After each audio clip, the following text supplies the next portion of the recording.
Welcome back to the Open RAN Global Forum. Now we've got a one-on-one interview with you. It's a pleasure to introduce TELUS's Vice President of Wireless Strategy and Services, Mr. Bernard Barreau. So Bernard, thank you so much for joining the discussion today. Thank you very much for having me. All right, so let's set the scene a little bit. I think TELUS first started working with Samsung in 2020 on your initial 5G rollout. Then earlier this year, you expanded that collaboration to include deployment of brownfield virtual Open RAN for 4G and 5G. And you're also deploying massive MIMO radios with Samsung. I know open massive MIMO has been kind of an ongoing discussion point in the industry, but maybe just give us an idea of where you are today with your deployment and what you're seeing in terms of performance. Good. Let me start first by saying a few words to put the audience in context about TELUS, because I think it's going to be very useful for today's discussion.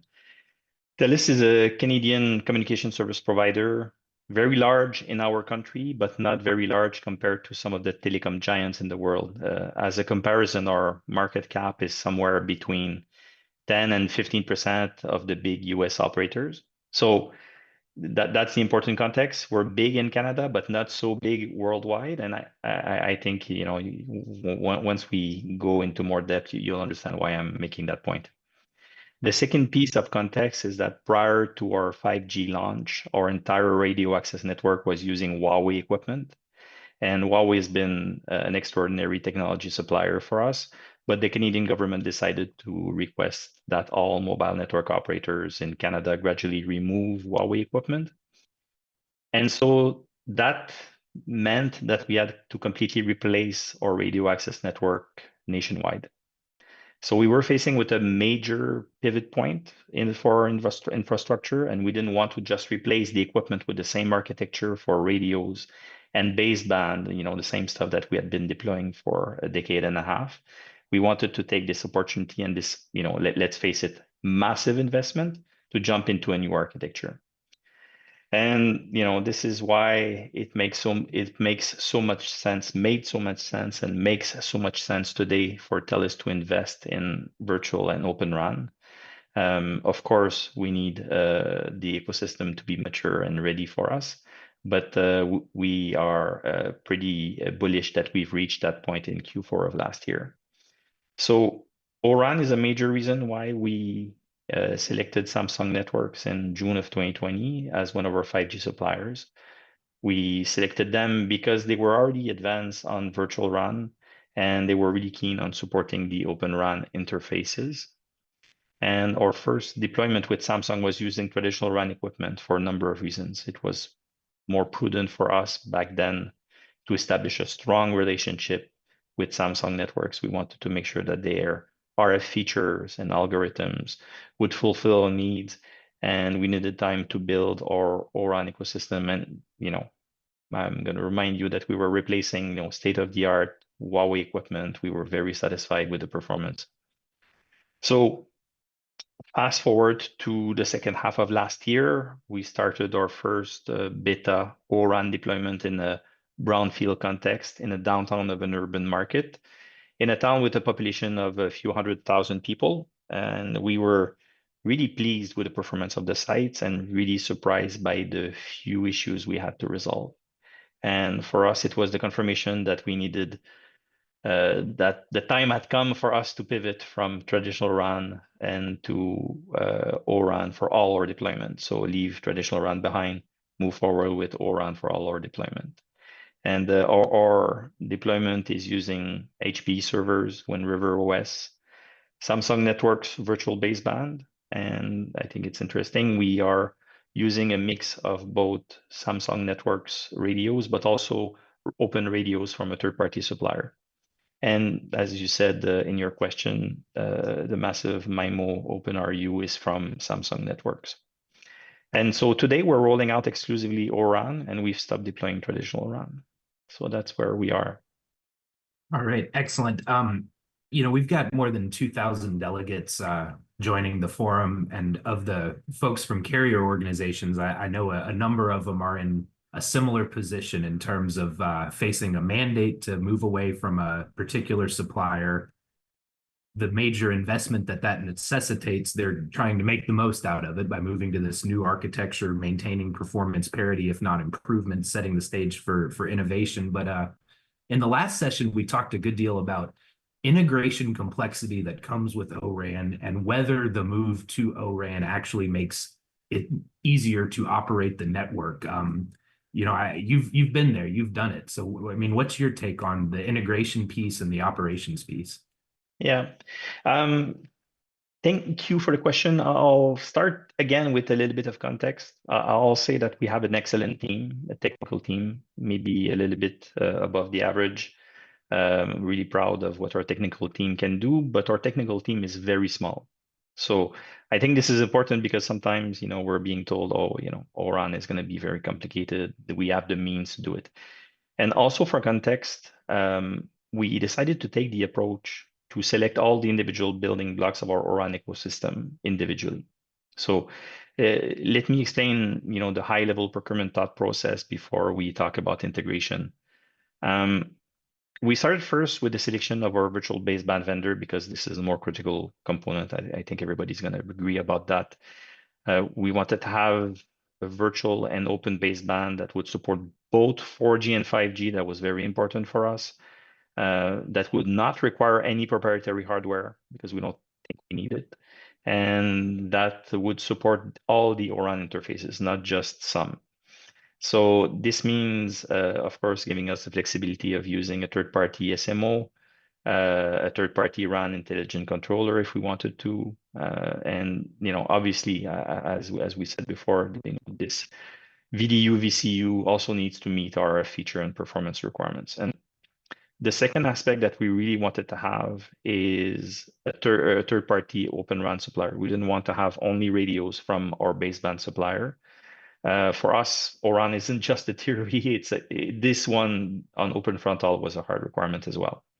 So beyond this, we were very, very flexible. We didn't want to seek a new path or to deviate from the most mature existing path that existed. So to your question on integration, I'm going to answer it in 3 different sections. The first one is the integration of the virtual baseband with the server and the OS and container platform.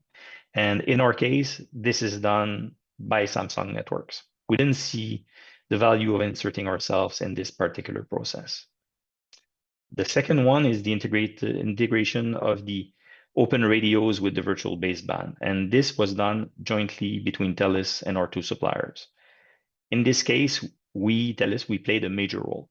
All 3 stakeholders had engineers in the same lab at the same time. And we were able to arbitrage and resolve issues we encountered very rapidly. Our 2 suppliers had a great attitude, and the focus was on getting the job done, not on pointing fingers. And the outcome is that the entire integration process took us 6 weeks for 4 different radio models. So yeah, I think people would agree that was pretty fantastic. The third part is the integration of the various SMO components, and this part is done by TELUS. We're using components from multiple suppliers, some of our own, and we are stitching the various steps together for the end-to-end process. Of course, like all MNOs, this is not the first virtual network function we have. We know how to set up bare metal servers, set up the OS, et cetera, et cetera. So there's already a lot of existing components that exist. And we didn't see a big deal in taking on, stitching on all these various steps to make an end-to-end process work flawlessly. So, to conclude on your question, my humble opinion, the difficulty for integrating the SMO components together or integrating the Open RAN with the virtual baseband, I think it's been blown out of proportion. Some industry stakeholders are trying to make money out of it, and it's okay. But when they argue that it's too complex for an operator such as us to take this on, I completely disagree with them. It's not a walk in the park. And like I said, we have a good technical team, but I can certainly attest that, this was within our means for an operator our size. And as we previously discussed many times, we're not that big. Excellent. I appreciate the candid response. That's very useful. Here's a question from the audience that I think builds a little bit on this integration question. How do you manage ongoing software updates and the integration and security testing? Do you do security testing of new software releases? How do you handle all of that? Well, it depends what part of the software you're talking about, because the Open RAN building blocks. We've got a lot of pieces of software, and like I said, the first part, the part about the container platform, about the network function being integrated with the server hardware, this is all done by our virtual baseband supplier, Samsung Networks in our case. For the radios, it's firmware that is fairly light, and we're not moving into a new version unless we have to, unless we need to have something that's gonna be that needs to be improved. So to your question, it's still not super agile, I would say. Still, we're still operating a construct that is where we're paying a lot of attention on reliability. We're paying a lot of attention on security and on performance. So we're not trying to rock the boat every single week. So yeah, I mean, it hasn't been an issue so far. But I would be lying to you if I said to you that we are deploying brand new versions multiple times a year. We implement a number of patches as they are required, but once we feel that we've got a stable release with the right features working properly, then we deploy it widely and we stay on that version probably 6 months or something like that. And then I wanted to circle back to a comment you made earlier about deployment of Open RAN systems in densely populated urban areas, and you all being pleased with the performance you saw after you deployed, which maybe kind of speaks to an ongoing industry debate around how to accelerate layer one RAN workloads, dependence on more customized versus less customized silicon, et cetera. Just tell us a little bit more about that choice to initially deploy in a dense urban area, the performance parity versus what you saw from your previous vendor, and then just any thoughts on that silicon debate though. Yeah. So before I address that part of this question, I'm gonna talk a little bit about our network, just a few seconds. Today we operate in 9 distinct bands of LTE and 3 bands of NR. So our fully loaded sites are equipped with 48 cells, and most sites are fully loaded. So despite these complexities, we were already exceeding performance parity with our beta O-RAN deployment last year when we were comparing KPIs from the equipment we were removing. And as we already discussed, this wasn't a rural environment, it was a downtown urban environment. So we had a few tiny bumps in the road during the initial deployment, but we were able to resolve everything quickly. My observation is that this is due to the fact that our virtual baseband supplier had good experience with virtual RAN with pretty credible customers, and that they had feature parity. This one is very, very important. They had feature parity between their traditional RAN and their Open RAN software. And I'll add to that, we recently moved to Sapphire Rapids EE platform, which is also very good, has a lot of horsepower.